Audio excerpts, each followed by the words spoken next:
Many, many politicians will want to use you to be their campaign, whatever, teams. So ensure whatever you do, we have peace in this country. Kangema, we have always invited people who come to campaign, and we hope that same spirit will continue because we have no issue. The only issues that is coming up is the vandalism of billboards, which we are working on, and we want to request the community here, when we see posters and billboards on campaign, please let us not remove them. Otherwise, I want to take this opportunity to now welcome our guest of honor. But before she comes, and before maybe I request her to stand, I'll want to organize a clap for you, Madam Pierce. So before you stand, allow me 1 or 2 minutes to organize that clap. I have a clap for my chief guest, or my guest of honors, because today she's both. We shall give her the government clap. Some of you know it. I know some of you have not heard it, but we'll just give it a shot, and we do it before we have the band crowning it all. So if I say executive, executive ni sisi, serikali, pamoja na madam, pamoja na wengine. Tutapiga makofi ya kilo. Remember makofi ya Nyayo?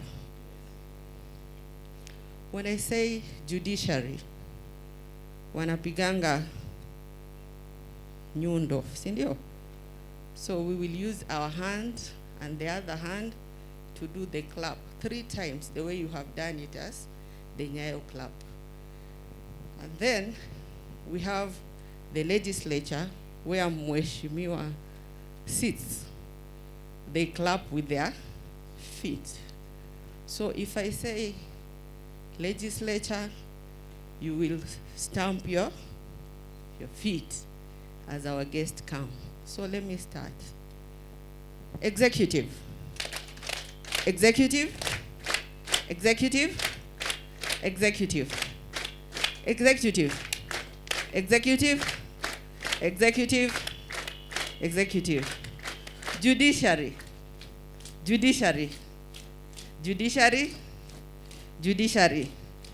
Judiciary. Judiciary. Judiciary. Judiciary. Legislature. Level in the national government, and then from there then we have the county government. Honorable Area MP, Honorable Muturi Kigano, just want to salute you this afternoon. First of all, for the support that you've continuously given the technical and vocational education and training. I have been given your report of what you have done in the entire constituency, and most especially for Michuki TTI. And I just wish to support your growth strategy in terms of the fact that when an institution like this is established in such an area, it actually spurs economic growth, because this is where we are able now to provide the food, we are able to provide the garments, as well as the materials and all other social amenities that are required by both the trainees and the trainers. And this is the focus of the ministry, for us to be able to have at least one TTI, or Technical Training Institute, in every constituency. I also want to appreciate your foresight in terms of the expansion of Michuki TTI. Indeed, one of the major constraints that we have is land. And so we'll keep engaging together to see how best we can be able to acquire more land, to be able to envision and go to realize the strategic plan of Michuki TTI. In reference to the National Polytechnic, Honorable Member of Parliament, I just want to report to you that we shall commence the process, which basically requires us to first have a stakeholder. We have to do a due diligence. From there, we do a stakeholders consultation, and then we'll commence to a legal order based on the findings of those two very consultative process. But now that we have your support as the area leader, I believe this will be able to progress much faster so that we can be able to upgrade this institution into a national polytechnic. The director TVET, Bwana Tom Lati, together with the Secretary Administration, Mr. David Yatich. We also want to appreciate your support that you've given for these TVETs going forward. Madam Deputy County Commissioner, together with the country security team, Madam Esther Mamure, I want to also thank you very much for the security that you have continuously provided, and of course the consultative process that you have had with the management and the board of Michuki TTI. The chairman, board of governors, Mr. Silas Nguango, I listened very keenly on your development achievements and the development agenda, and I want to commend you together with your board for the foresight, the dedication, the commitment towards the prudent utilization of the financial resources of Michuki TTI. Congratulations, it's a job well done, and wish you the best going forward.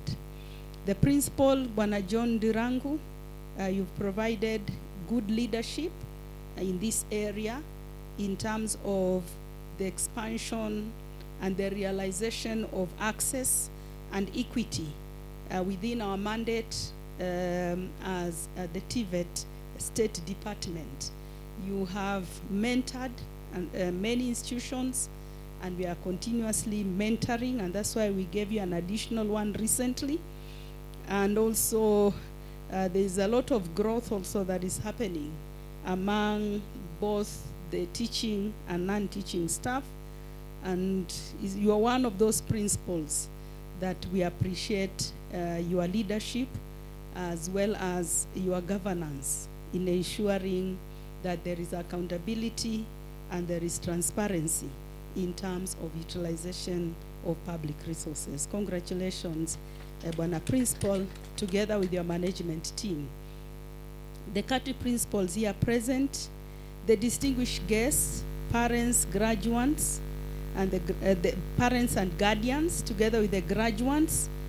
Before I commence my speech, I first of all want to appreciate the entertainment team and reiterate the message that has come from their songs. One of those is there was need for all those who are graduating, and indeed each one of us, to be able to put God first in all we do and to commit our ways to the Lord. And just to say, even as you go out, and as it's been presented to us by the Christian Union, it's true that when you commit your ways to the Lord, then He'll be able to direct your paths.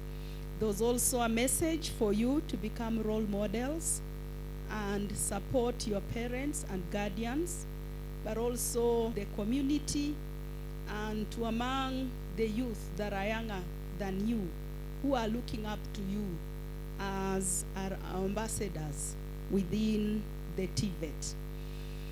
And looking also to your student leadership, I was admiring how he came on board and actually told the principal that this is how it should be, that we need to start training these leaders how they present themselves before the public and the protocols involved. That was well done. The student leader, together with the leadership of the students here, and he actually informed, and that has also been reiterated by our area member of parliament, that for us in TVET, we are not necessarily training you to start moving from one place to another looking for a job. We have trained you to employ yourselves, but also to become employers. And this was confirmed by the representative of the alumni, who has actually said that who said that she has come up with her own firm and she has employed a number of you. So for us in TVET, we are actually employers, and we are here to be able to bridge the employment gap. Ladies and gentlemen, good afternoon. And I'm very pleased to join you and the entire Michuki TTI community in marking the 4th graduation ceremony. My appreciation goes to the graduates for working hard during their training, and wish to say that the skills that you have acquired are actually the fruits of your hard work. We in the State Department and the Ministry of Education, we acknowledge with appreciation the role of parents and guardians in supporting the graduates while undergoing their training. The best reward you graduates can give them is to offer exemplary service to the industry and society. We could not be gathered here to celebrate the attainment of knowledge and skills acquisitions without the commitments of the governing council, the principal, the academic and non-academic staff, and the graduates who, with a lot of determination, dedication, and hard work, have made this memorable occasion today. Ladies and gentlemen, globally, TVET has become crucial in achieving rapid economic growth, social and technological improvements. This is necessary since human resources require greater technical skills to participate in the knowledge economy. The government has increased the number of TVET institutions from 52 in 2013 to 238 in 2022 at a cost of Kenya shillings 10.6 billion. And out of the 238 TVET institutions, 198 are operational and 46 are nearing completion. And if you note, you'll realize 2013 is the period the Jubilee government took over. So what I'm actually saying is, since the Jubilee government took over in 2013, we have increased the number of TVET institutions from 52 to 238. And the government has invested 10.6 billion. The other thing also is, since the government, that is the Jubilee government, took position in 2013, we have been committed to ensuring that we increase the enrollment of our youth to TVET institutions.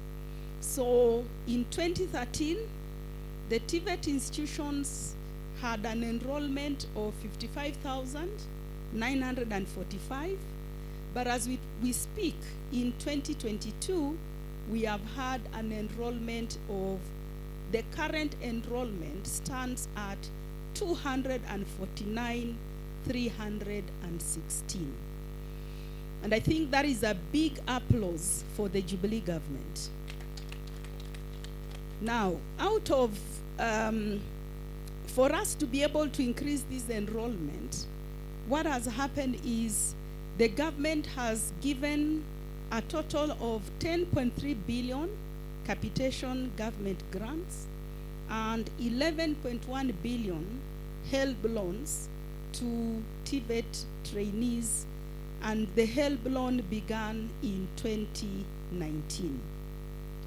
Additionally, the Jubilee government has also been giving a conditional grant of Kenya shillings 2 billion to all VTCs every financial year.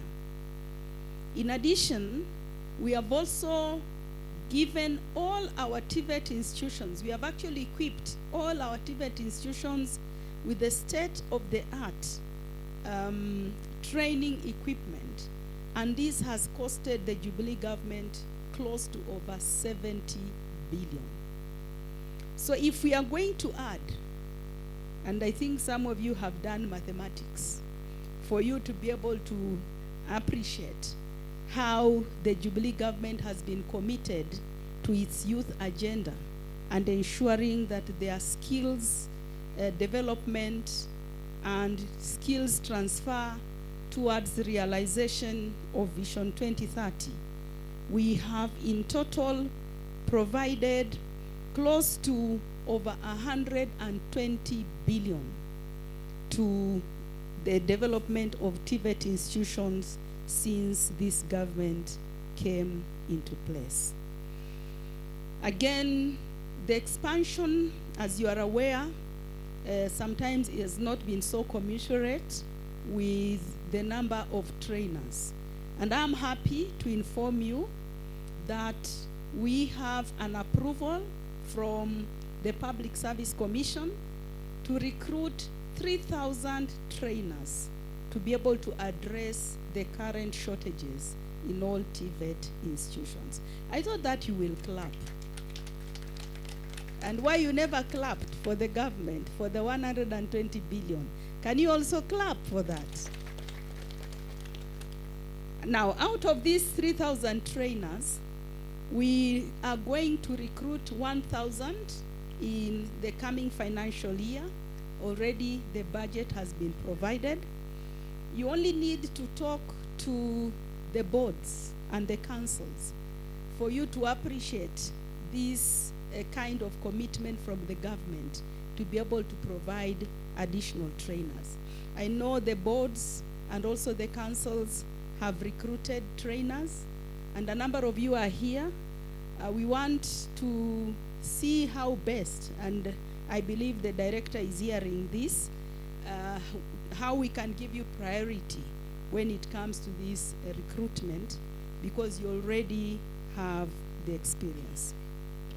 Ladies and gentlemen, there is need to train a critical mass of technologists, technicians, and artisans in TVET institutions for us to be able to achieve the socioeconomic growth in the country.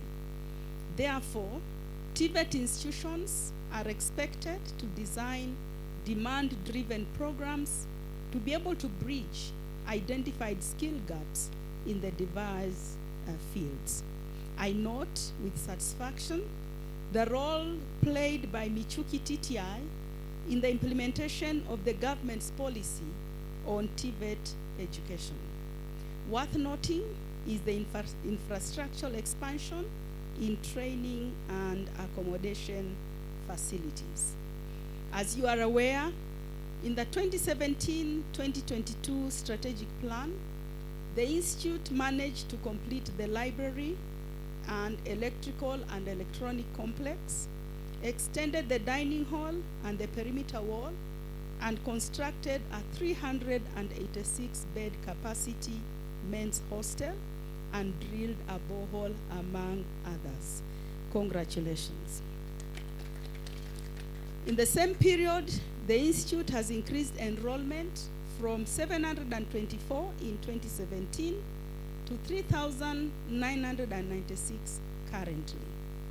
This was achieved by not only carrying out intensive marketing, but also offering academic programs that address the market needs and support initiatives of the Big Four agenda. This is a clear indication that Michuki TTI is committed to increase access and retention in TVET education for the Kenyan youth. Ladies and gentlemen, the number of trainees graduating from TVET institutions has been steadily on the increase. And I note with gratification that today, Michuki TTI is releasing 2,249 graduates in diverse disciplines that are necessary for sustainable development, the achievement of the Big Four agenda, the achievement of the AU Agenda 2063, Vision 2030, the SDG, among others. We are all too aware that TVET graduates enter into a globally competitive labor market, and for this reason, I urge all technical institutions to benchmark, collaborate, and partner with the top institutions in the world. And I want to report that we have just come from Namibia, from the World Skills Africa, and have already engaged the Namibian government to see possibility of us benchmarking on mining technology, on fisheries technology, as well as water technology. We'll identify the institutions that will socialize and those that we shall develop to also become centers of excellency along these areas. Such collaborations will result in internationally recognized programs that are relevant to both local and international labor markets. Ladies and gentlemen, quality training is a mirage without proper equipment and trained personnel. We want TVET institutions to provide an industrial level experience for both the trainees as well as the trainers that match industry requirement. The government has provided the ultra-modern level equipment for training in most of our students. We are now finalizing the cooperative policy or the dual policy that will involve industry together with the institutions in terms of skills development and transfer. And I believe such an involvement will result in competencies that will drive industrialization and realization of Kenya as a manufacturing economy. As we move to CBET, where we train with the industry on a 50-50 basis, the industry players have become an integral part of the whole training agenda. The ministry applauds industry players for their continued support in accepting TVET trainees in the establishment for attachments and internships.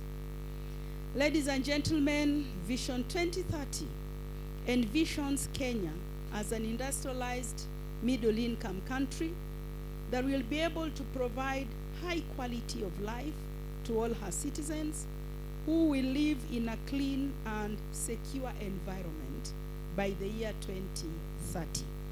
We are not far off from that time, and you graduates of today are part of the people who will catalyze the realization of this dream and make it happen. You are the reason why the government shall continue to fund the construction and equipping of modern workshops and laboratories in STEM-related courses. Thus, TVET institutions are anticipated to impart top-most notch training experience for trainees for the vision to be actualized. Ladies and gentlemen, It is the energy, it is the skill, and the resilience of artisans, technicians, and technologists who made the Industrial Revolution possible. We are now at the fourth Industrial Revolution, and this revolution still requires artisans, technologists, and technicians. We have opened the space for all our graduates within our TVET institutes, within the Common Market Protocol and the free movement of labor within the EAC region. The COMESA is waiting for you.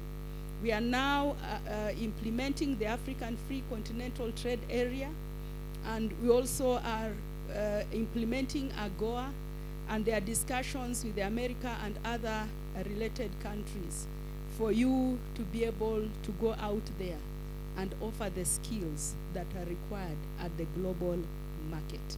And so therefore, Kenya for you is not the village, but the globe is now become the village. And I want to note with satisfaction that the diaspora is currently remitting in terms of foreign exchange much more than the traditional foreign exchange earners, that is agriculture and tourism. And much of this remittance is actually from technical and vocational related skills. So go out there, let the world open up for you, graduates, and look out for opportunities within these regions. It is a moment also for you as graduates to look back at what you have achieved in the academic journey and be able to cut a pathway within your education aspirations to get into our undergraduate and graduate courses. Because as TVET, we are now providing you hope as our youth in this country, that you not necessarily have to lose hope because you never made it in the various levels of exams. Again, we are also telling all the youth in this country that you don't necessarily have to lose hope because you never made it within the academic examination systems. We are here for you. We'll admit even if you got a grade E, and we'll be able to socialize and develop you to get into becoming a graduate, as well as get into the PhD programs and inform policy, strategy, and vision for this country. This we are doing very well because we have now concluded the pathway for the agriculture sector. We now are embarking and we are finalizing on the tourism and hospitality, and we have challenged Kenya National Qualifications Authority to go further and get into more sectors. But meanwhile, it is possible to be able to still find your way with the negotiated credits and move from artisan to certificate to diploma, and up to the graduate courses. Remember again, as you get into the society, you'll be judged based on the quality of your service, the integrity and ethical behavior. I want to urge you to seize every opportunity to offer the best service to mankind so that we can transform not only the livelihoods of our people, but your individual livelihoods. In conclusion, ladies and gentlemen, I wish to thank the parents, the guardians, the sponsors, together with both the academic and non-academic staff, for investing in the lives of these young men and women that are graduating today. I highly applaud the national government through CUSPs and HELP for allocating funds for the trainees in support for their education. The county government also has continuously awarded trainees bursaries to complete their courses. The area member of parliament, together with your constituency development fund, have been reliably informed that you have heavily invested in the skills development of the youth in this country. And I also want to appreciate you and wish you the very best as you get into your second term. My gratitude goes to the various industry players that have allowed our trainees to practice the and skills acquired during their training through industrial attachment and internships. Finally, as you get into as we get into the electioneering period, I also want to urge the youth in this country, and especially for you who are graduating today, that one, we are the reason why the government is investing in the leadership, because you are the tomorrow leaders. So be very vigilant in terms of the leaders that you are going to elect, because they will shape your tomorrow. But we're also requesting you to be peaceful in terms of the campaign periods that you're going to. And I pray, and my desire is for all of us to participate in peaceful elections and electioneering period. To all of us here and elsewhere, let us give Michuki TTI a chance to become a premium technical training institution that responds to the dynamic industry requirements. Thank you, and God bless you. God bless you all, and God bless TVET sector, and God bless Kenya.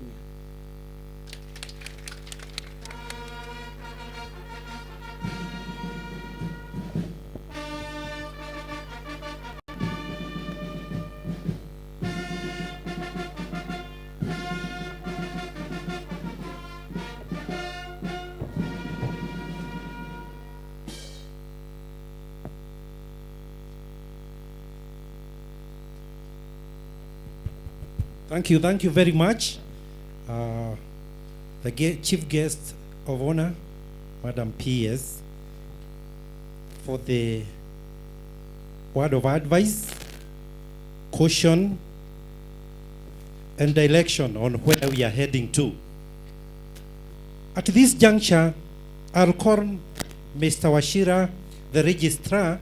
I know our graduates are a bit eager so that they hear their names, but I expect Mr. Wachira to make it short so that those people who are standing behind there will not be so tired.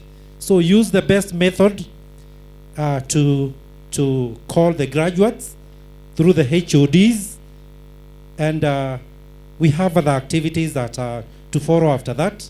So be patient as I call Mr. Wachira.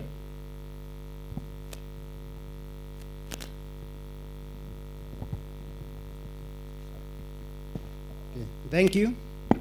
The guest of honor, Madam PS, please allow me to call upon the head of departments to present the respective graduates who are examined and certified for the award of Artisan Certificate in the year 2019, 2020, and 2021 in the following order. We shall start with building, electrical, ICT, institutional management, and mechanical. Graduates, kindly stand up when your course is called and remain standing until all the departments are read and until the certificates are awarded. Building department HOD, welcome.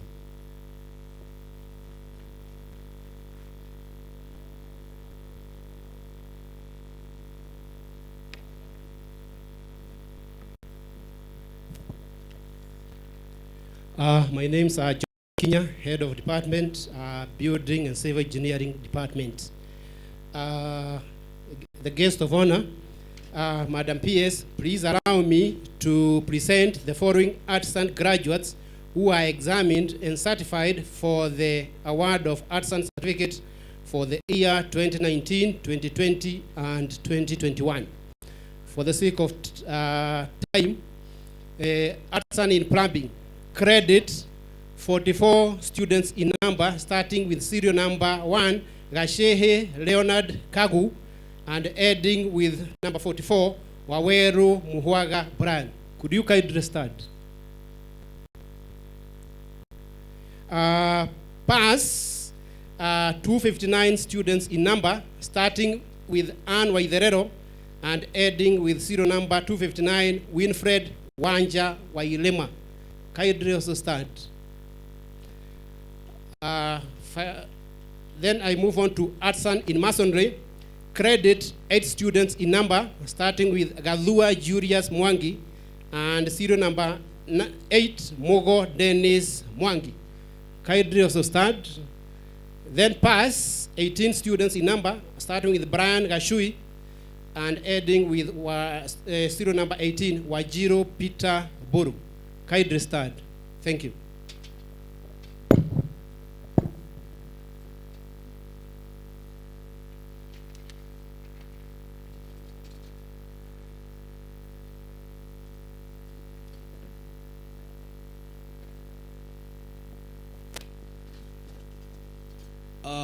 Guest of honor, Daniel Mohia, HOD Electrical, and the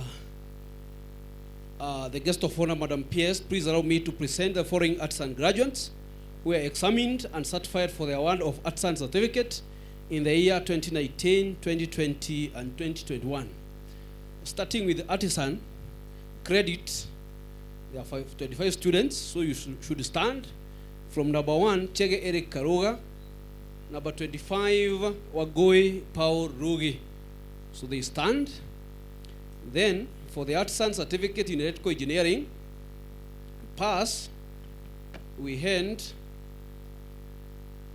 173 graduates, starting with number 1, Charity Wajiro, to number 173, Wawero James Murigi. So stand up. Then we have another group, electrical wireman, that is Nita, grade 1. We had grade 1, he had only one student, Eston Kirobo Gekonyo, so stand up. Then grade 2, we had 23 graduates. So from number 1 to number 23, Abud Macharia, to number 23, Wawero Cyrus Jogona. So stand up. Thank you.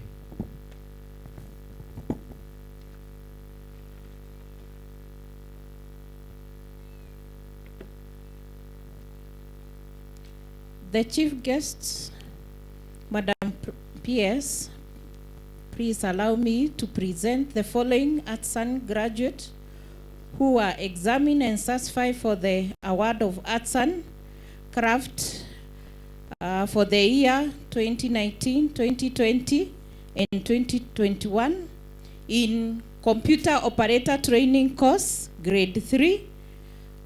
There were 18 candidates, starting from Ishela Rugo Collins and serial number 18, Wangai Jolam Kifela. Thank you.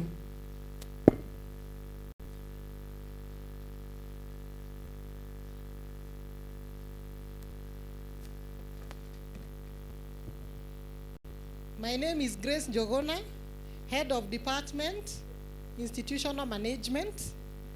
The guest of honor, Madam PS, please allow me to present the following artisan graduates who are examined and certified for the award of artisan certificates for the year 2019, 2020, and 2021.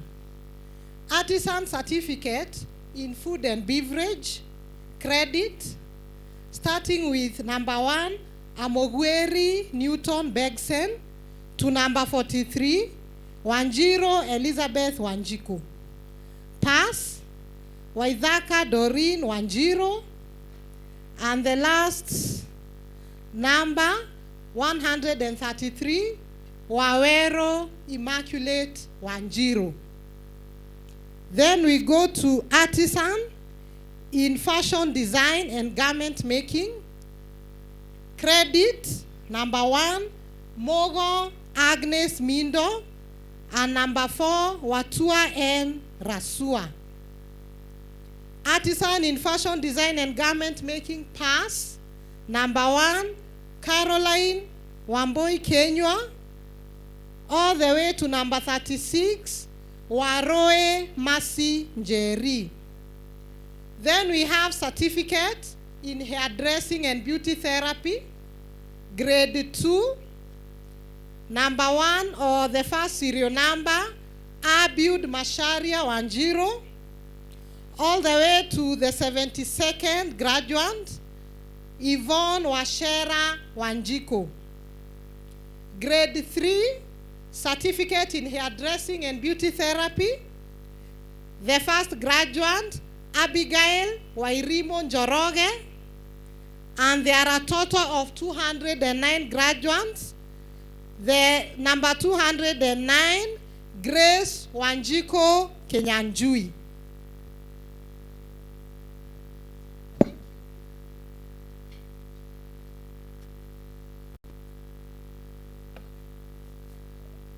The guest of honor, Madam PS, please allow me to present the following arts and graduate who are examined and certified for the award of arts and certificate for the year 2019, 2020, and 2021. Arts and in motor vehicle mechanics, credit 12 graduates, starting with the serial number 1, Gashie Eugene, and the serial number 12, Waboi Peter. Pass 120 graduates, starting with serial number 1, Rukongo Michael, and ending with 120, Waroibo Kevin. Arts and certificate in welding and fabrication, credit 3 graduates, starting with serial number 1, Gatumi Collins, and graduates, and number 3, serial number 3, Murade David. Pass 2 graduates, Gitao and Kevin.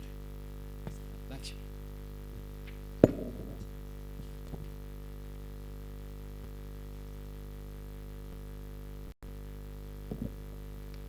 Thank you, Head of Departments. I now call upon our chief guest to award the certificates. Madam PS.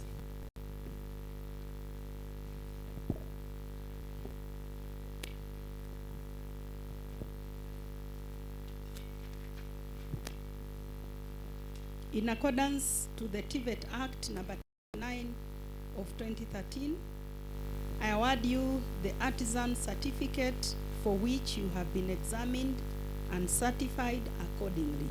Congratulations.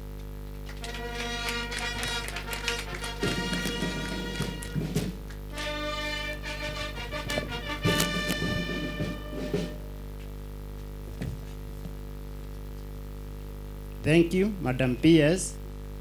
We now want to go to the craft certificate.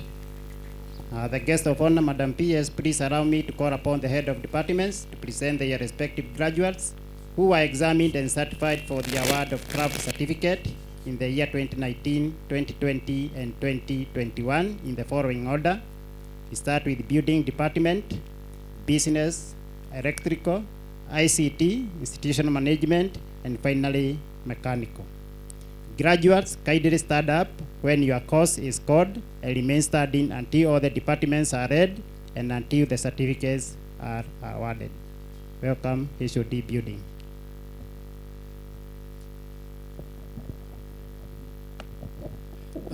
The guest of honor, Madam PS, please allow me to present the following craft graduates who are examined and certified for the award of craft certificate for the year 2019, 2020, and 2021. I will start with craft in building technology. Credit 14 students in number, starting with Foodie Victor Mudhuri, heading with serial number 14, Wesley Kimutai Chumba. Could you start? Pass 16 students in number, starting with Katuraga Joseph Mwangi, heading with serial number 16, Mukuru Keri Mutwiri. Then I move on to the next course, craft in plumbing. Credit 62 students in number, starting with serial number 1, Charles Degwa Mto Akwaru, heading with serial number 62, Waweru Daniel Kagwanyu. Pass 91 students in number, starting with Shege Joel Munyarare, heading with serial number 91, Zainabu Yazin Kahuria. Thank you.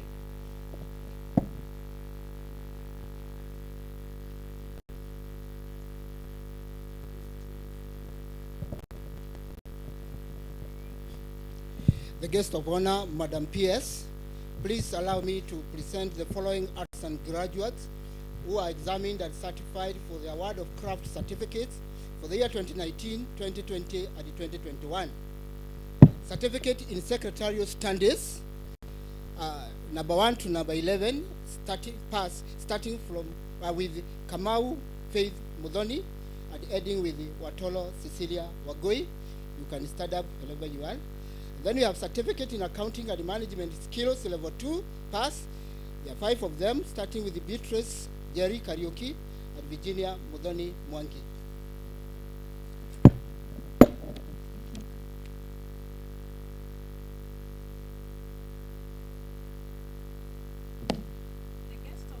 The guest of honor, Madam PS, please allow me to present the following craft graduate who are examined and certified for the award of craft certificate for the year 2019, 2020, and 2021 in craft certificate in ICT. Distinctions were for Kipsgei Bofaris, Faris by Firis Mweni, Michuki Janet Wajiko, Wamboi Newton Kaima. Credit starting from Shege Bernard Bogwa, ending with Joroge Peter Irongo, the 17 of them. In pass, starting with Augustine Wajie, ending with the 25th graduate, Wajohi Boniface Mushono. Thank you.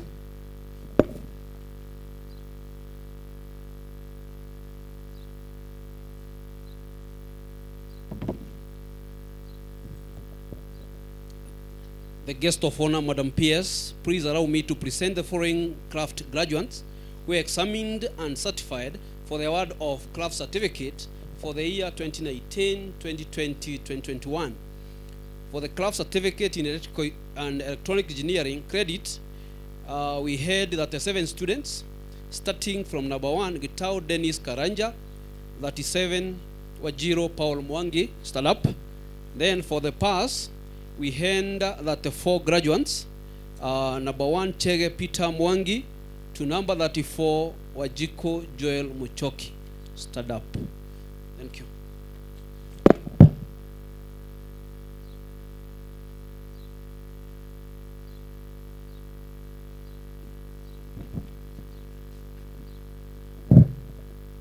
The guest of honor, Madam PS, please allow me to present the following craft graduates who are examined and certified for the award of craft certificates for the year 2019, 2020, and 2021. Craft in catering and accommodation, credit, starting with Achocho Phoebe Adhiambo. There are 21 graduates all the way to Wanjiro Lucy. Kindly stand up. Pass. There are 45 graduates, starting with Akoi R. Nelvin. And the last one on the list is Wamboi Caroline Mudhoni. Craft certificate in food and beverage, credit. There are 88 candidates who achieved a credit. The first one is Ayako Melissa Apeli, kindly stand. And all of them up to the 88th, Wanjiro Maureen.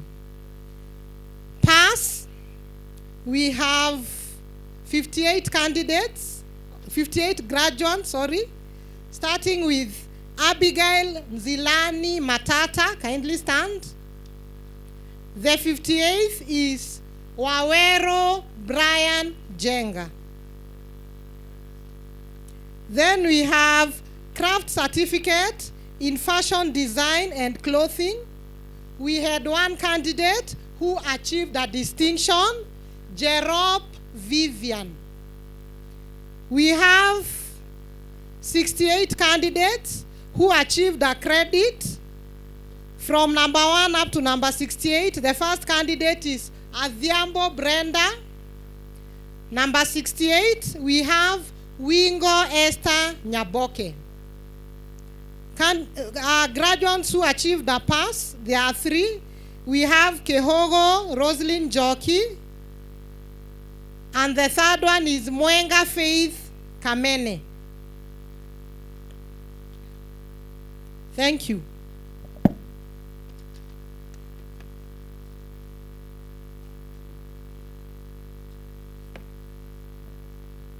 Guest of honor, Madam PS, please allow me to present the following arts and craft graduates who are examined and certified for the award of craft certificates for the year 2019, 2020, and 2021.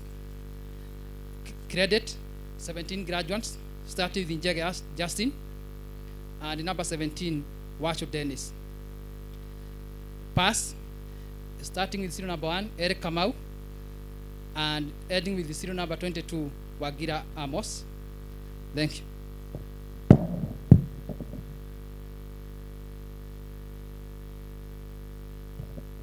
Thank you, Head of Departments. I now call upon Madam PS, our Chief Guest, to come and award the craft certificates. Welcome.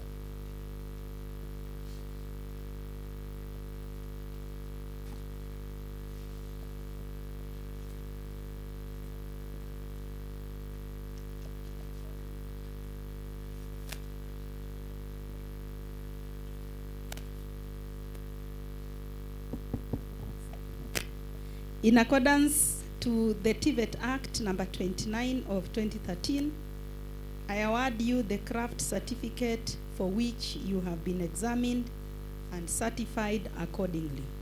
Congratulations.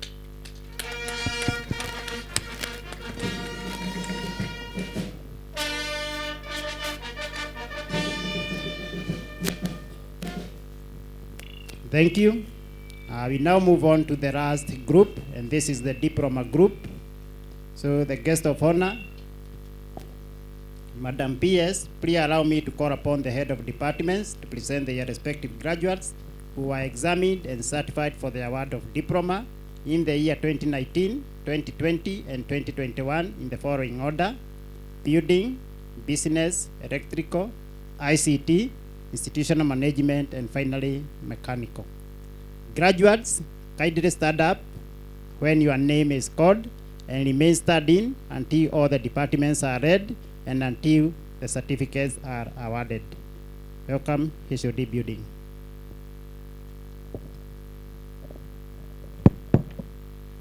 The guest of honor, Madam PS, please allow me to present the following diploma graduates who were examined and certified for the award of diploma for the year 2019, 2020, and 2021.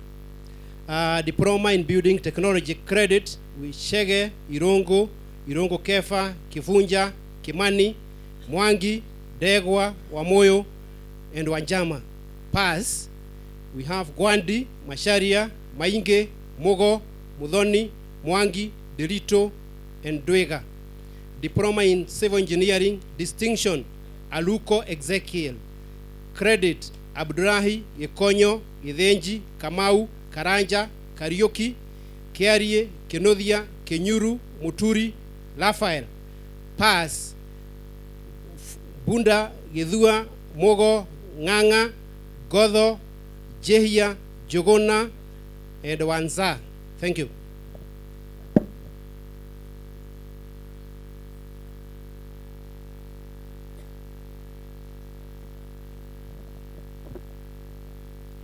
Guest of honor, Madam PS, please allow me to present the following diploma graduates who were examined and certified for the award of diploma for the year 2019, 2020, and 2021. When I read your name, please stand on your feet.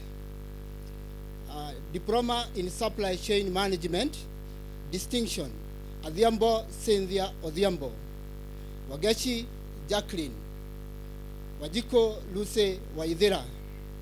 Credit, Alucio, Anemba, Auma, Boru, Gitari, Gitau, Inyangara, Irongo, Jepngetich, Juma, Kabaka, Kamau, Karemi, Karisa, Kuya, Maina Faith, Maina Resho, Mary, Mogo, Mudhemba, Mudhoi, Mwagi Milenia, Mwagi Geshohe, Mwatete, Nabuva, Dongo, Jerry, Jogona, Omusembe, Onyango, Otieno, Peter, Loschila, Sibia, Wairimo, Wabua, Wagoi, Pass, Sheptum, Kangede, Kimani, Nyaga, Omoy. Diploma in Business Management, Credit, Getau, Kamau, Kibe, Kenyajui, Magambe, Maina, Maji, Bila, Mwangi, Dumia, Jogona, Otieno, Washila, Wanda.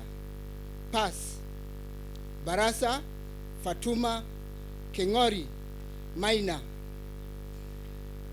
Mushera, Mudhoni, Muturi, Mwangi, Mwogera, Ogutu, Lothi, Taura, Wamoyo.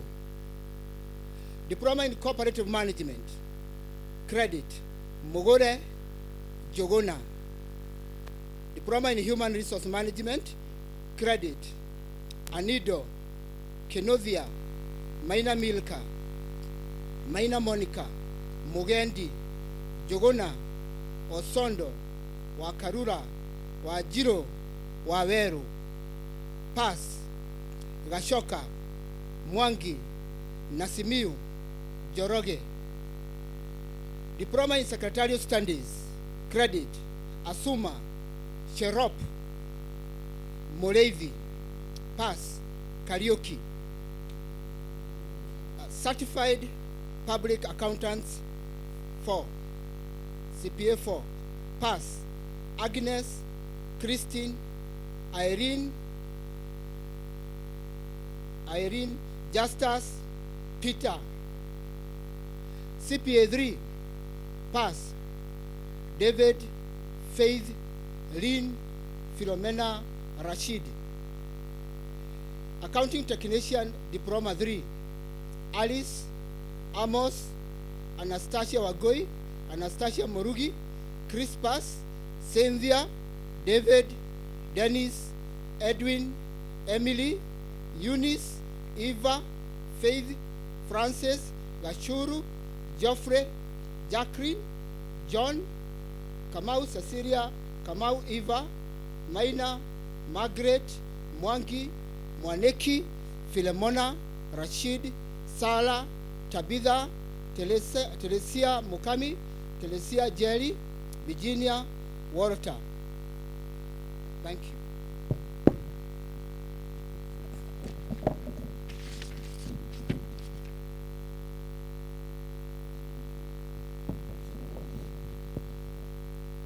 The guest of honor, Madam PS, please allow me to present the following diploma graduates who are examined, certified for the award of diploma for the year 2019, 2020, and 2021. Credit, we have 8 students, graduates: Gikonyo Sera, Gikuru, Kamau, Kirungo, Mogo, Wakaba, Wangari, Wajilo.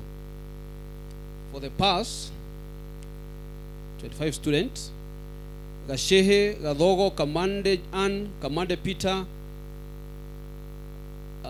Karaoke Christine, Maina, Joroge, Wajiko, Gikonyo, Kamau, Stanley, Kamau Wilson, Kareithi, Karaoke, Kiari, Kenyajoe, Macharia, Maina, Bao Kelvin, Muhoro, Munya, Mureithi, Mwangi, Mwaura, Gojo, Joki, John, Joroge. Thank you.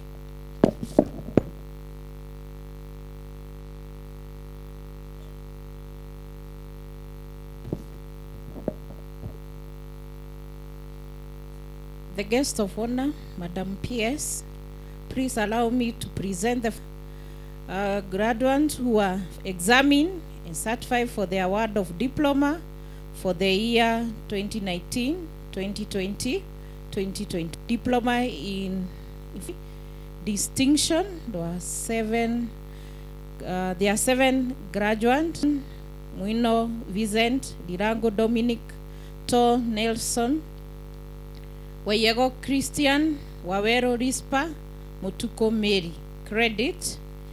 Anyango, Bretta, Shege Francis, Shege Kenneth, Itahi, Itege, Gatido, Irogo Anthony, Irogo Shadrach, Kafati, Kamau, Alan, Kamau, Eriod, Kamunge, Karago, Kimodo, Kiprimo, Kombo, Maramba, Mandu, Matiro, Bogwa, Moma, Mureithi Dennis, Mureithi Lecho, Matiria, Mwaora, Jogu, Joroge Graham, Joroge Zablon, Obal, Odhiambo, Ogen, Omuka, Wabwire, Wangeshi, Wajiko.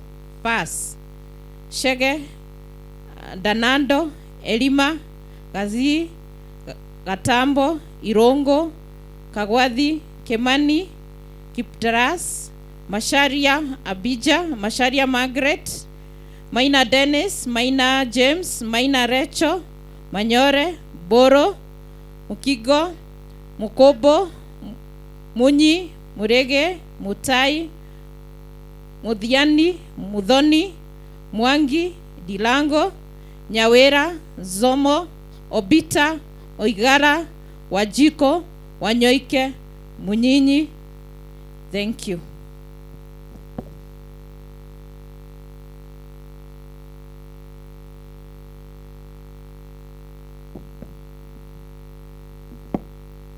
The guest of honor, Madam P.S., please allow me to present the following diploma graduates who are examined and certified for the award of diplomas for the year 2019, 2020, and 2021. Diploma in Catering and Accommodation. Credit: Brian, Joseph, Kerubo, Kemilu, Moshai, Moshiri, Mokabwa, Musioka, Mutua, Mwangi, Nanyuki, Njoroge Zuo, Njoroge Shege, Nzioka, Omonywa, Osine, Simiu, Wanyoike, and Wawero Caroline. Pass. Awor, Getao, Kanana, Kigen, Keraithe, Mativo, Moshogi, Modhiane, Ndegwa, Ruto, Simiu, Wanjiko, Wanjiro, and Wawero Jane Mudhoni. Diploma in Food and Beverage. Wageshero Simon Derito.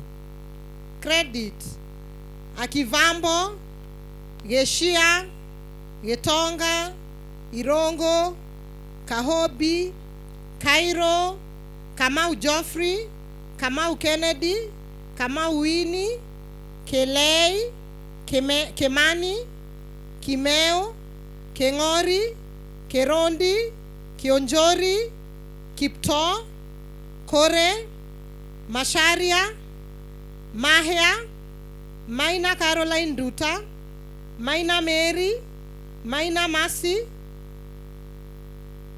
Marofo, Meshoke, Moshiri, Mwinde, Mokori, Mulievi, Mombi, Monene, Monjiro Jacqueline, Monjiro Margaret, Modhoni Doris, Modhoni Jacqueline, Motua, Mwai, Mwangi Beatrice, Mwangi Florence, Mwangi Gladys, Mwangi Rahab, Mwaora, Ngoge, Njiro, Nyaga, Ochieng, Okech,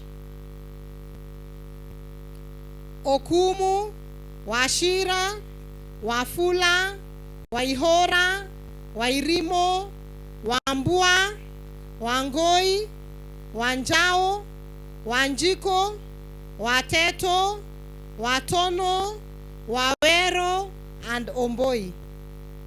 Pass.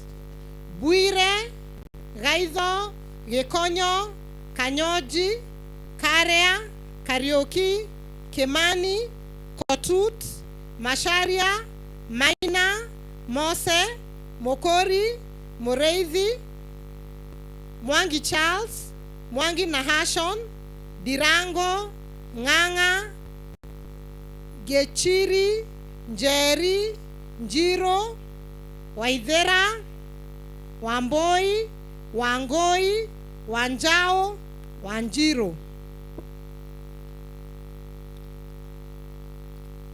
Diploma in Fashion Design and Clothing Technology, distinction, Mwangi Mary Wamboi. The second distinction, Wamaitha Samuel Ngure. Credit, Gaitho, Kamau, Kanyore, Modhoni, Nganga. Pass. Karwe, Modheni, Nduta Nyambura, Nduta Milka. Thank you.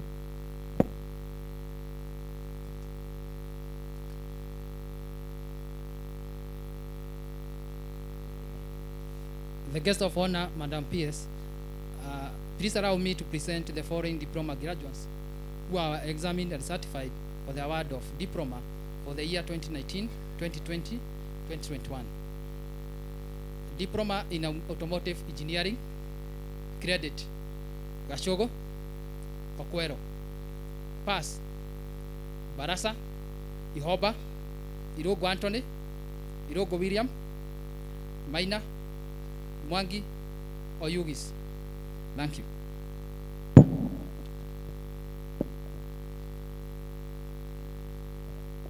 Thank you, Head of Departments. I now call upon again our Chief Guest, Madam PS, to award the diploma to the graduates.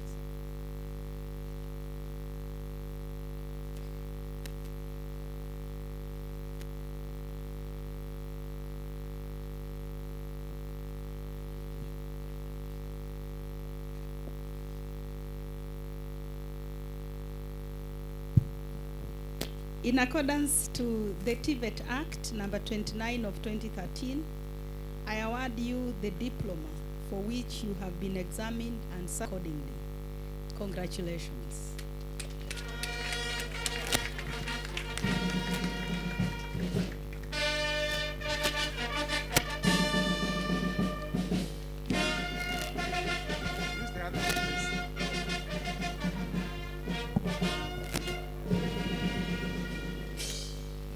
Thank you very much for the conferment of congratulations once more for those who have graduated. We are thankful to God and to the people who have assisted us reach at that level. As you continue celebrating, we wish you the best. At this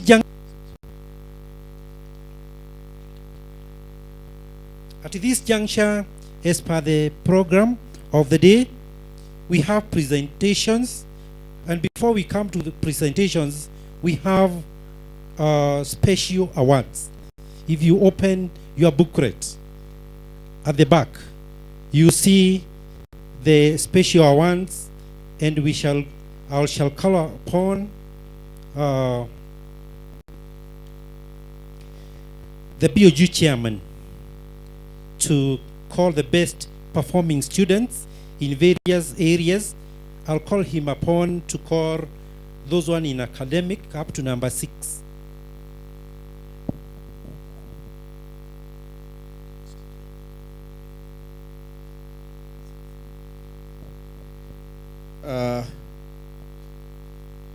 The best performing students, the Department of Electrical,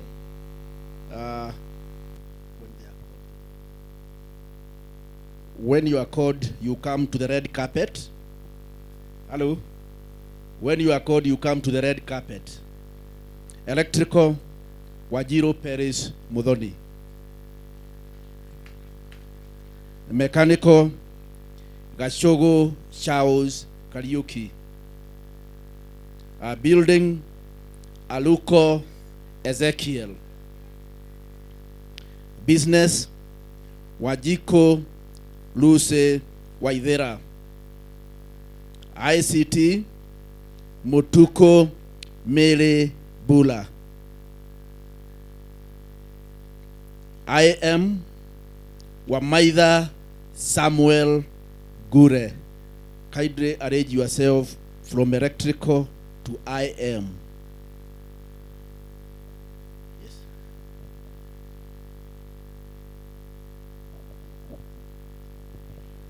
Thank you, thank you. As you are lined up, I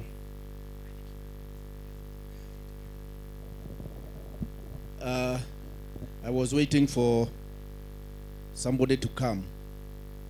For the best students, now that you have a such, you can see that your gown is different.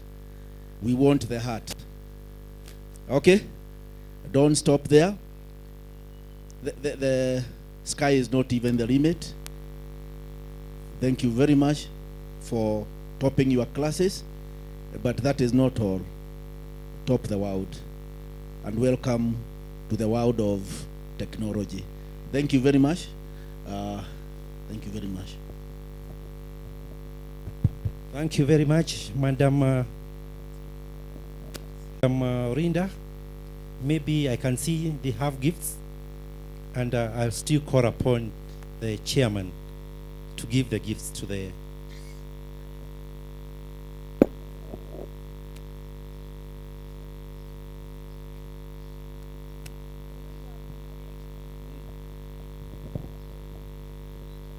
Yes.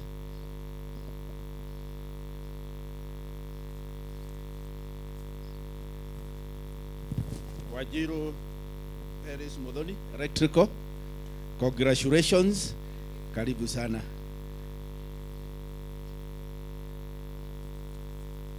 Mechanical, the best mechanic. Is it mechanic? Yes. Gashogo Shaos Karaoke. Thank you very much.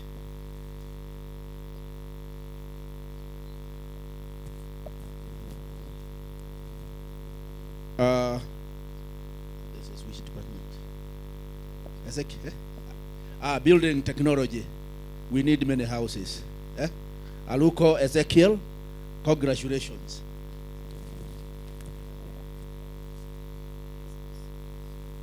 Watu wa biashara. Wajiko Luce Waithera, asanti sana.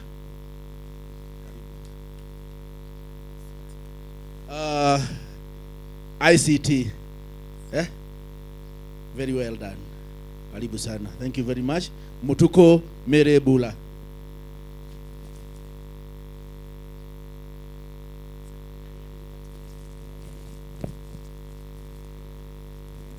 Waithaka Samuel Gule. This is institutional management. Thank you very much, and welcome to the world of institutional management.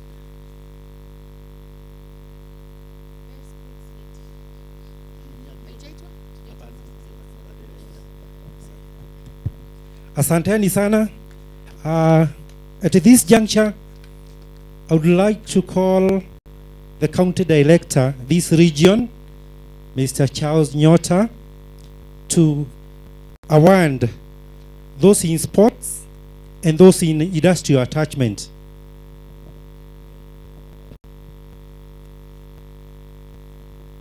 Graduates, I also want to take this opportunity to congratulate you so much for having worked so hard. And before me, I have the 5 people who came out as the best student in sporting, student council, overall best 7 and 8. Thank you. So I want to call out Mr. Dennis Nyongesa Wafula, who was the best sportsman. Eko wapi Wafula? Makofi. And the best lady, Miriam Nyakabi Mwangi. Tuwapigia makofi.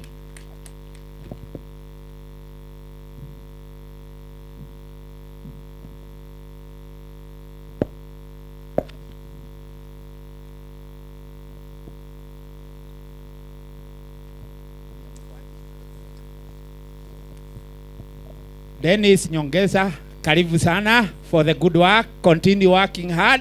You'll become an international champion. Thank you so much. On behalf of Miriam, we have her representative. What's your name?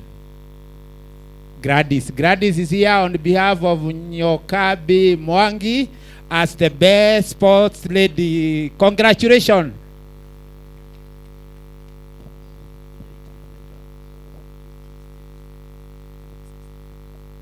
Last but not least, we have the best industrial attachment student who did very well during the industrial attachment. Anaitwa Ondieki Steven Sagwe. Karibu bwana Ondieki. Where is Ondieki? Yeah, welcome bwana Ondieki. Mpigieni makofi, appreciate Ondieki for good work done during industrial attachment. As you are aware, industrial attachment is part of our curriculum.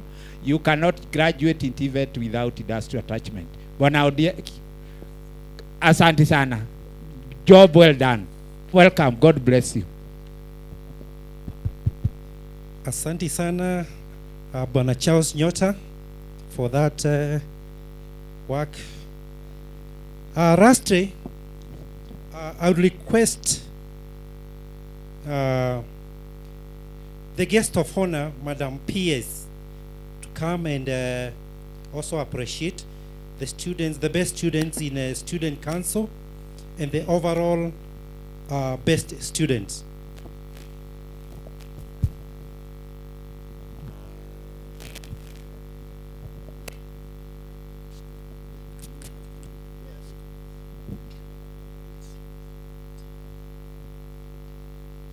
Yes, I'm here to present the best, the student council leadership, and this will be represented by Kamau Winnie Nyambura. And as Kamau Winnie Nyambura comes, as you all are aware, we have decided as education ministry to start developing leadership by allowing our institutions all the way from primary to secondary to TVET institutions up to the university to carry on their own elections and elect their leaders.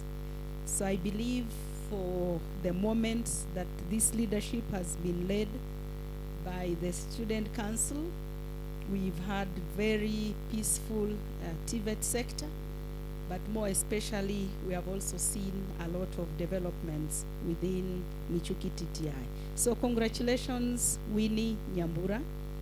I'm also here to present the best student overall, who is Aluko Ezekiel, and wish, as I present this to him, to congratulate the rest of you for doing your best. In TVET, what we believe in is the skill. Can you be able to go and work with your hands and be able to produce that which you have been trained for? So for Ezekiel Aluko to come out to be the best, I believe you have presented the right attitude and the dedication, but also registered the academic and practical performance. So congratulations to you, Ezekiel.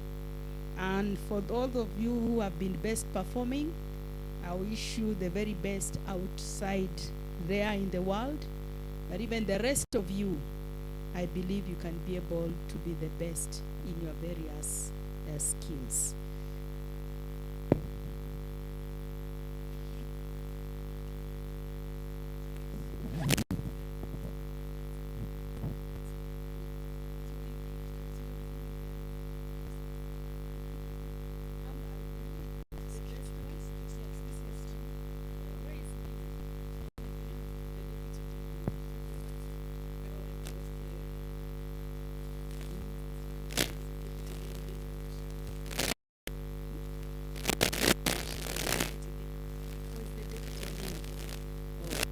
On behalf of student council, Council. I'm told the Deputy Dean will receive this on behalf of Winnie.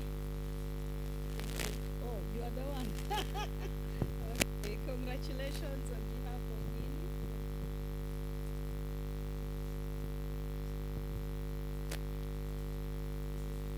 Ezekiel Oluko, you have done the TVET proud, and I can see you are in building very well. So we hope in the construction industry you'll be able to provide the very best. We wish you the best as you go to the industry. Thank you.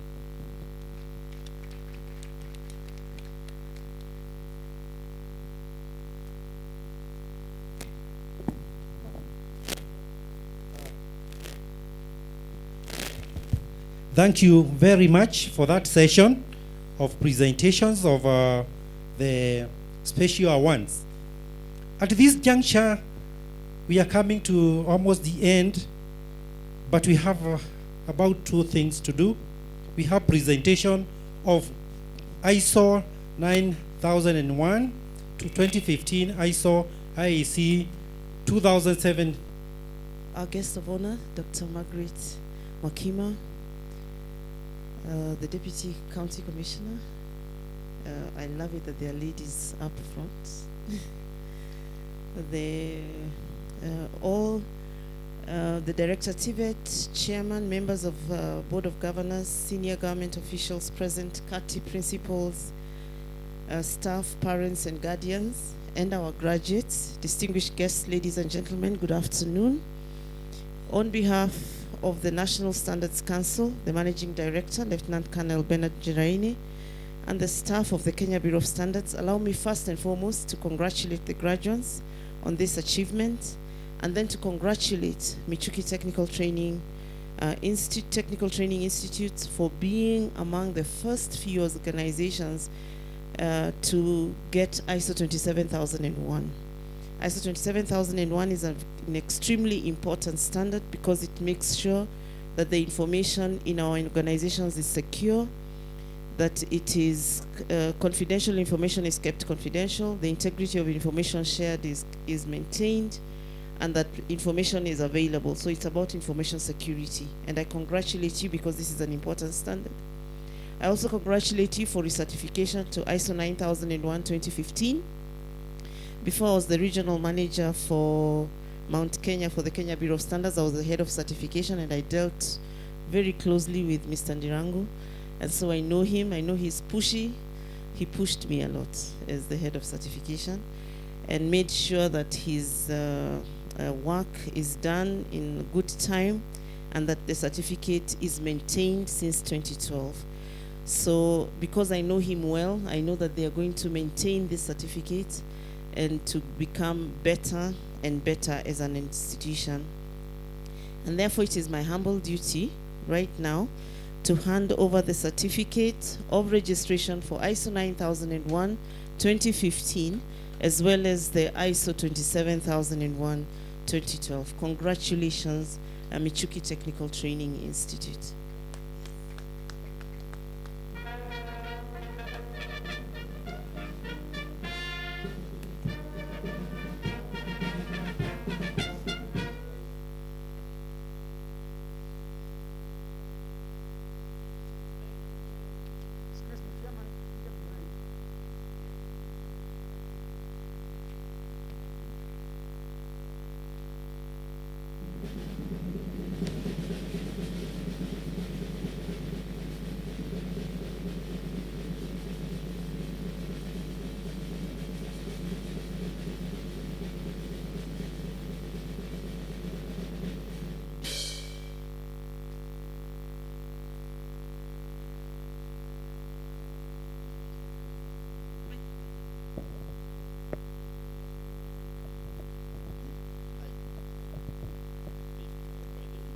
Yeah, congratulations, Michuki TTI, Chairman, together with your board, Principal, together with your management, and thank you, KEBS, for this certification. We hope we'll sustain going forward. Thank you, and wish you the very best as you implement. Awesome.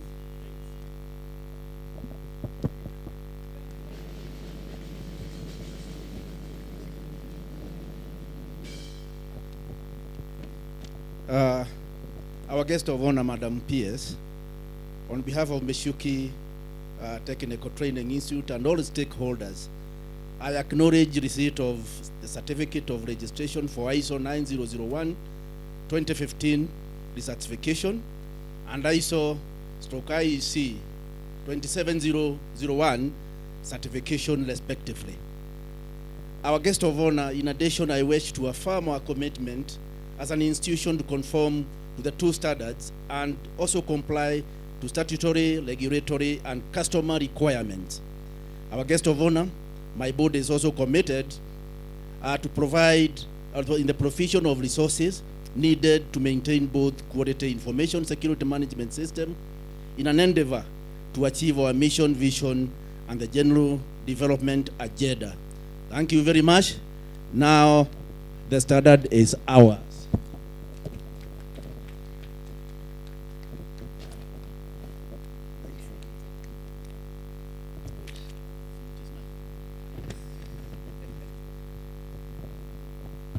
Thank you very much. The graduates, we have not finished everything. We are yet to do another presentation, the strategic plan of 2022-2027, which has been formulated by us. It will start in July. And I'll call upon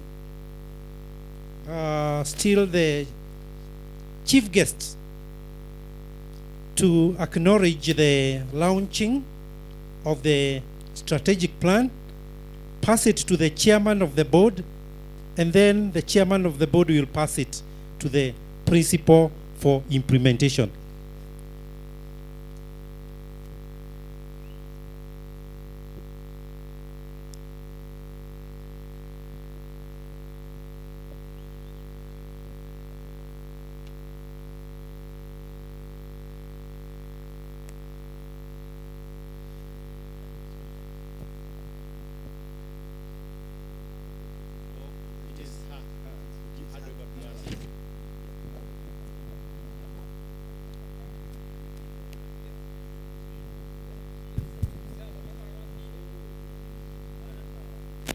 As I hand over the Michuki TTI Strategic Plan 2022-2027, I want to congratulate the board together with the management for this initiative. I'm relieved that this strategic plan has drawn heavily from the medium-term plan number 4 that we are now developing. It is drawn from the Vision 2030, but it is also this strategic plan that informs the budget and the vision thereafter. Because as we all are aware, without a vision, without a strategy, it will be very difficult for people to be able to know the path they are supposed to take. So thank you so much for the thought process and the dedication and commitment that you have put to realize this. And so therefore, this strategic plan is officially commissioned.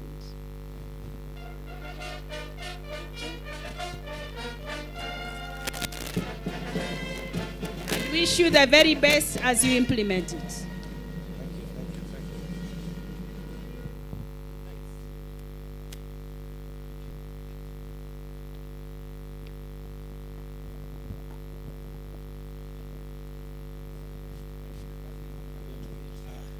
Yes. I would like the BOG members to come here. The BOG members and the HODs and all the HODs present here to come down here. Yes.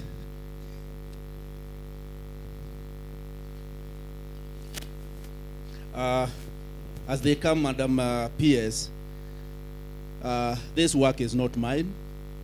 It is the work of the Board of Management and the Board of Governors.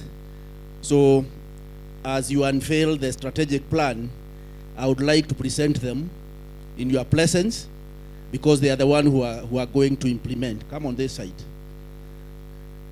The BOG first, the Board of Management.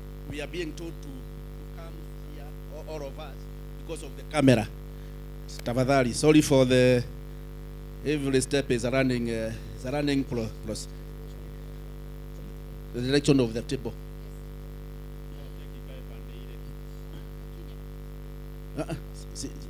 Si ndio hiyo? Sio iko sawa? Iwede namna gani? Siko sawa? Iangalie na huko.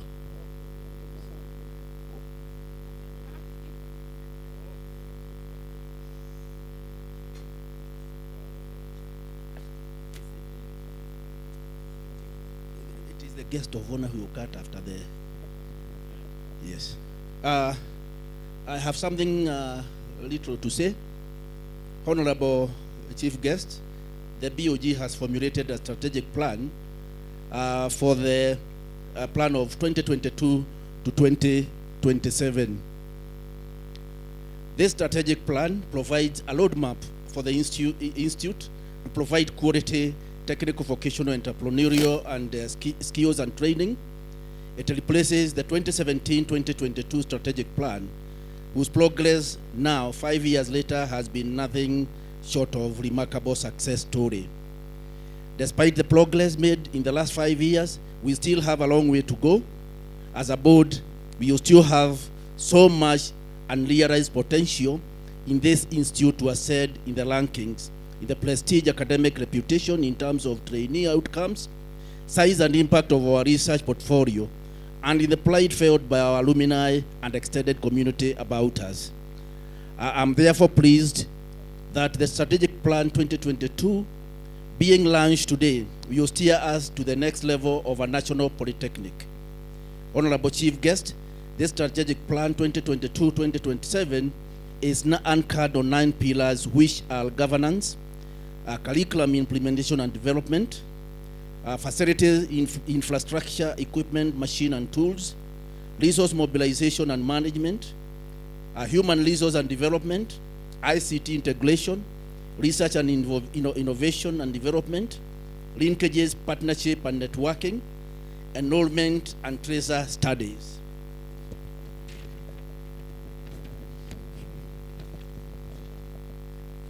Each pillar has clearly spelled out strategies whose full implementation will facilitate the transformation of our service delivery. Honorable Chief Guest, in particular, we have a focus towards designing, developing and implementation of CBET courses. We intend to further improve on infrastructure, enrollment, establish and operationalize production units, integrate ICT in institution operations, establish relationships with the industry, as well as our alumni, enhance research. All these will be in the spirit of achieving our vision and inculcating an entrepreneurial culture. Our Honorable Chief Guest, I pledge the board's commitment to ensure the success implementation of this strategic plan. I also call upon all of us in Michuki TTI and its stakeholders to adhere to the principles of good governance. We also closely engage key stakeholders to ensure we remain attuned to our operational, socio-economic context. And with these few remarks, I would like to welcome our chief guest to come and cut this kid. After that, Wana Principal, we will give you this strategic plan with the Board of Management so that you can implement it. Where is the knife?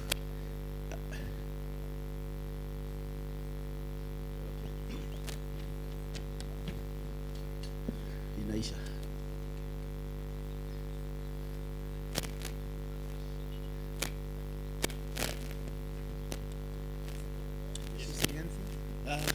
She must say something. Mine is just to say congratulations for these achievements and appreciate the dedication and commitment that you have given towards its implementation, and wish the board and the management the best as they implement this strategic plan and as they ensure compliance of the ISO standards that you've been presented the certificate today. So thank you and all the best.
aheo nä rä rä nä må timia å rä a å ngä wa security DCC.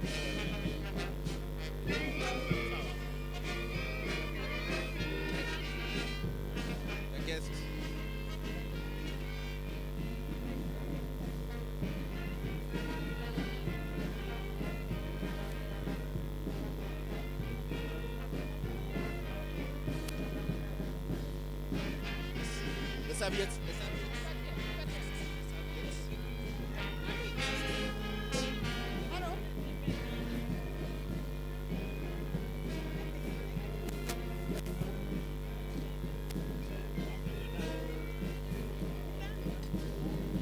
Thank you very much. A guest of honor, thank you very much. Before you go, our DCC, somebody has told me that you come from the same village. So kindly appreciate our guest of honor with this token, small token of appreciation. Thank you.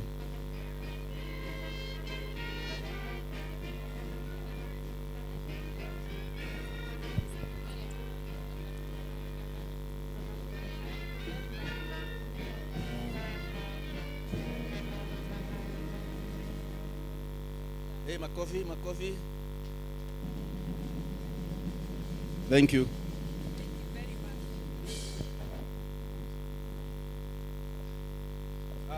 I would like now to give the principal and his board of management this strategic plan on behalf of my board of governors, and wish you well in the implementation of this strategic plan. The board is pleased to have a very dedicated board of management, and it is my hope that we are going to implement it to the word.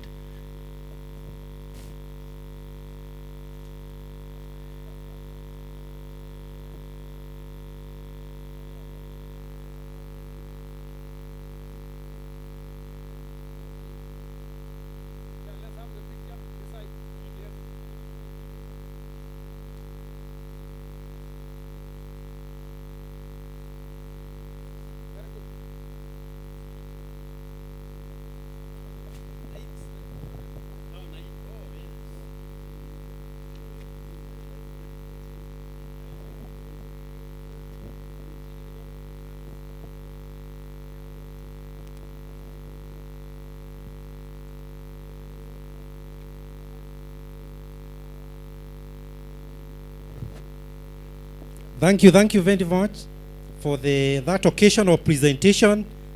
And before we sit, before Dr. James Ongwae sits, I'll call him upon to give vote of thanks. And finally, Reverend Mercy Kamau will close with a word of prayer after the vote of thanks. So be patient, musiende. Keki tumekula, lakini we need to give God his praise. We thank him for all what we have done.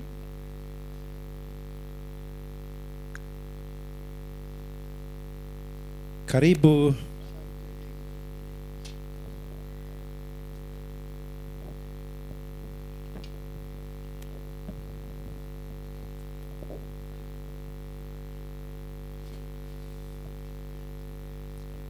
Our chief guest, Dr. Margaret Mwakima,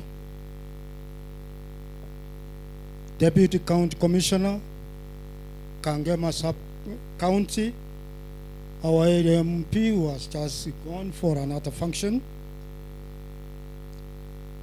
graduates, parents, distinguished guests, ladies and gentlemen.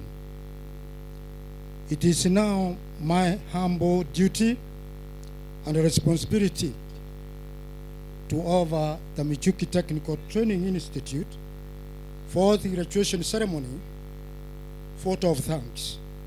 Welcome. I will begin our guest of honor with the team who have been with us from morning until now.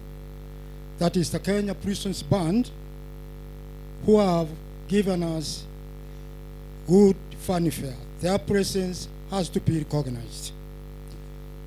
2, the clergy from Kiawairegi Church, who gave us prayers, and they are our support team as far as religion is concerned. The students who gave us entertainment, we recognize them all. Seventh-day Adventist Students Choir, thank you for your songs. Catholic Students Choir, thank you for your songs. And Christian Union Students Choir, thank you for the songs that you presented to us. Student representative, you gave us a good speech and encouraging. Keep it up, because leadership is key. Without leadership, we can't do much in Tibet. Chairperson, MTTI alumni, Jane Wangari, thank you for showing that Michuki TTI graduates are still needed in our economy. You have mentored our students, and thank you for that. It was a good speech. Principal Michuki TTI, thank you for your good speech. The team you have is good.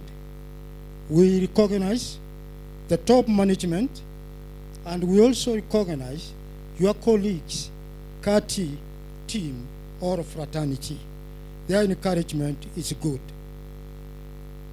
And we also recognize, one principal, your senior management team, the cooperation that is there, maintain it. The teaching staff cannot be forgotten. They are our people on the ground. They are the people who impart the necessary skills, the necessary knowledge, and enabling the students to develop positive attitudes for the work in the world. Now, to graduates, you have done us proud. To the parents, we are happy with the support you have given to our students. They are your sons and daughters. They are our students here, and it is our responsibility to mold them to be better citizens in the manufacturing field. Our very able chairman, Mr. Cyrus Muwongo, thank you for your speech. It was a good one. You were focused and appropriate for the purpose. Your leadership and your corporate governance and ethics is good, without which these very able members of the board cannot give you the support you need, because you cannot run this institute alone. For that, we commend you. Now, on land issue, our chief guest, that is an issue, but the little which is there, we have been using it prudently and judiciously, as you can see. Charles Nyota, you welcomed our Chief Secretary, SDVTT, Mr. Kipkemei Yatich. Your introduction was good. To Mr. Yatich, thank you for being with us. And the seeds of wisdom you gave us. We take cognizance of gender sensitivity. Remember, we have no control over the appointing authority. Thank you.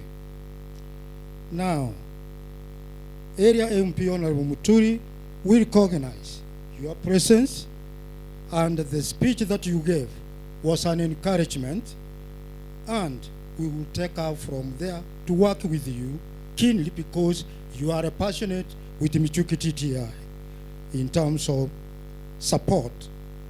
And also, in absentia, Honorable County Women Rep, Sabina Chege, in absentia, she has been of support to us. She was mentioned, and we are happy with that. Our very able Deputy County Commissioner, we cannot do much if there is no security. So, for your security team that you have, maintain the same spirit for wood development in Kangema sub-county. We need your team, we need you. I cannot forget one thing that the Honorable Member of Parliament said.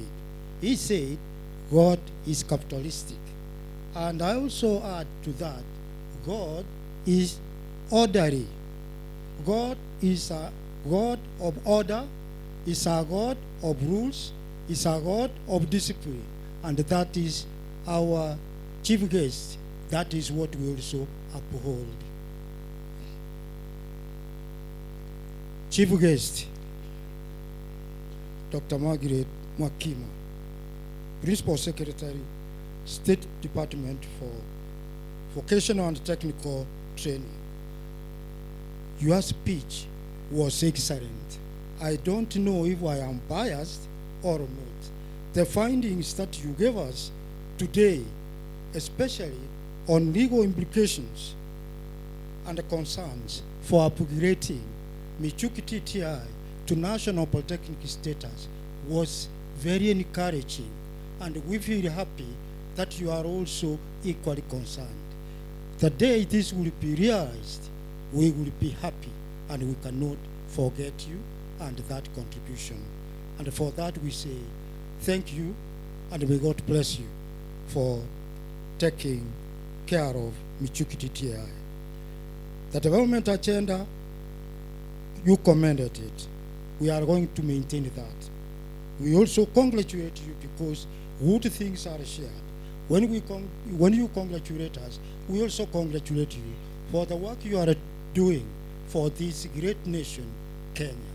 Maintain the same spirit, not only in Kangema South sub-county only, but the rest of the nation, Kenya, for that is serving God in a prudent way. Your speech was so good, was very encouraging. I liked it personally because it had specific statistics. The support the government has extended to this institute and to the entire nation of Kenya is encouraging, and this needs to be continued for many more years to come. Now, you mentioned on priorities. Those priorities are key, and quality training cannot be achieved unless we have quality equipment and qualified manpower. That is very true. And we at Michuki TTI, we are trying to provide manpower training in areas critical to our need and national development. You advised the graduates to go out there and face the world in a good and a fair way. We support that. That was a good seed of wisdom to our graduates. Finally, to all our graduates, thank you. You have done us all proud. You have done us proud, and we are saying congratulations, and God bless you all as you go out to the world of work. God bless you, and God bless all the stakeholders. Those I was not able to mention, but we have them in mind because of their contribution. To the CAT principals who are here, be blessed as you go back to your institutions. Remember Michuki TTI. Our chief guest, I'm finishing. As you go back to the ministry, greet Professor and all those you work with for the betterment of this nation. God bless you. God bless Michuki TTI, and thank you all.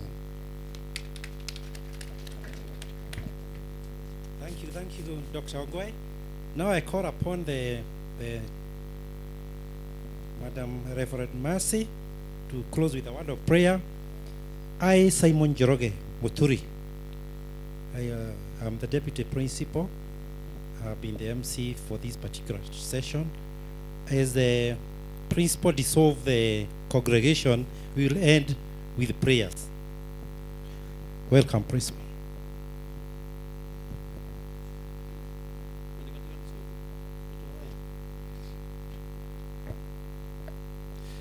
By the powers conferred upon me by the Tibet Act 2013, I hereby declare this congregation of the fourth graduation of Michuki TTI ceremony officially dissolved.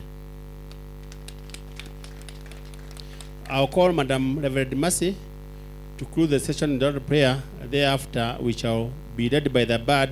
The bard will remain here because of the time frame, and then we'll be allowed to walk for back to where we came from. Madam Mercy. Oh, sorry. Let's all rise up to honor God. Let us rise up to honor God as we come to the very end of this session and this very day, very successful. Let us pray. Our God and our Father, once again, We want to thank you so much that you have led each one of us into the success of this day. We thank you for our graduates, the sons and daughters of this country. And Lord, as now they have been commissioned to go out and to do that which pertains to their success and their studies, Father, I pray that you will cause each one of them to be careful to that which they have been commissioned to do. We want to thank you for our PS. We pray that you will continually bless her and even the ministry as a whole. We commend all the staff of Michuki TTI into your hands. We commend everyone who participates in one way or the other for the success and for the training of the destinies of these young men and women. We pray that, Father, you will bless them every day. And now I want to commend all of you into God's hands. That this God who favors people and adds mercies to them each and every day will be with you in all that you do. I commend your desires into the hands of God. I commend all your aspirations into this very caring God who will guide you into the successes of all that you do.